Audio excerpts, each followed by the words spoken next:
As okay lasa sa O-Save yung Notting Hill. Notting Hill?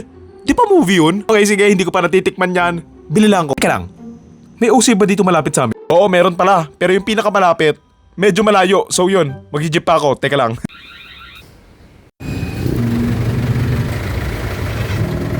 O-Save tapos.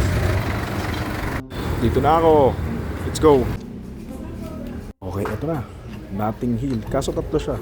May isang Notting Hill na ganito. Notting Hill na ganito. Ganito. Anong pipiliin ko? Daming option. Yun, nakabili na ako. Tikman natin! Okay, nakauwi na ako and ito na nga yung mga nabili ko sa O-Save. Apparently, yung Notting Hill, marami siyang klase ng flavor. So, tatlo yung nakita ko doon. So, hindi ko binili yung isa yung may chocolate tapos may white something. So, itong dalawa na lang yung binili ko. So, ito yung hazelnut spread with cocoa na ito siguro yung lasang Nutella. Naman yung isa na Notting Hill peanut cocoa. I'm not sure kung ano to. Chocolate na may mani, ganun, something. Dalawa na yung binili ko kasi nga malayo yung O-Save para matikman ko na parehas. Let's go, tikman na natin. Dito ang dalawang kutsara para sa dalawang magkaibang flavor. Let's go, ano kaya magandang unahin? Siguro ito munang peanut kasi wala lang. Parang favorite ko yung peanut butter eh. So hopefully ganun yung last niya. Uy, golden no? Okay, smell test muna tayo. Yung mabango ah. Amoy choco-choco. Ba hindi may potential ah. Lock tayo ng isang kutsara. Iyon, oh, ang dami. Consistency-wise, okay lang. Makapal siya, di ka ganda uhulog oh. Okay game, tikman na natin yung Notting Hill Peanut Cocoa. Let's go. May pagka-oily din siya. Lasa-wise, mas gusto ko yung lasa nito kumpara sa Go-Nut. Lalasahan ko din yung mani. And masarap naman. Yung lasa nito sa ano, sa choco-choco. Sarap ah. Okay. Ito masarap. Lasang choco-choco. Ito naman. Kung normal lang ba sa mga palaman, ganyan. Pero, ang oily lang niya.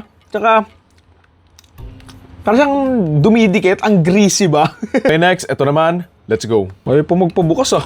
Yun. Okay. Uy, ay! Test muna tayo. Ang bango din. May pagka-amoy mani din siya. Yung chocolate. Amoy honey, gano'n. Para doon sa peanut butter cocoa, mas malambot siya, mas liquid-liquid, gano'n. Game, tikman na natin. Lambot nyo. Wait lang. Yusin natin para di makalat. Ayun yung itsura niya, ang lambot. Okay, moment of truth, taste test.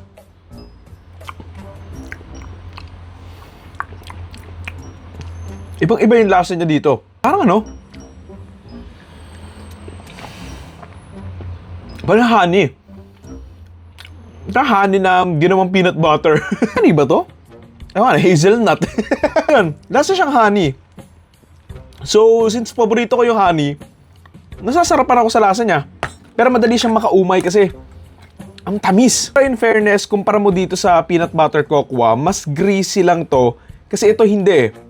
Parang madali siyang matanggal sa bunganga mo, if you know what I mean. Sa pagkakaalala ko, ang parang mas kalasa na itong dalawang to, yung Goya. Matagal na rin akong di nakakakain ng Goya, pero parang ganito yung lasang pagkakaalala ko sa Goya. Hindi ko lang maalala kung magkano to, pero wait lang, baka may resibo, wait. To be honest, masarap sila parehas. I'm not sure kung masasarapan ako kapag ginawa ko tong palaman sa tinapay. Pero kung ikukumpara ko to sa Go-Nut, mas gusto ko to.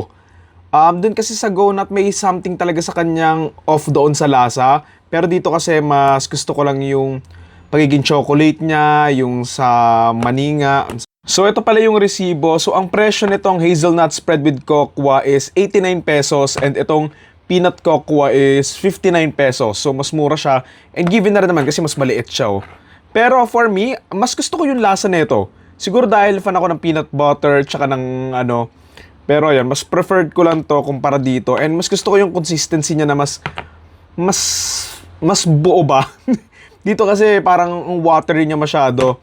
And medyo makalat lang siyang kainin kasi tumutulo. Pero ayun, okay naman din. Ang Susuka or Lulunok O-Save Notting Hill, Lulunok. Masarap and mura lang. So, ayun. Kung may mga pwede pa ako matikman na mga random sa mga iba't ibang mga convenience store or whatsoever, mga kainan, fast food, something like that, na gusto nyo matikman ko and mag-react ako. So, yun lang. Thank you. Comment nyo na lang. Salamat.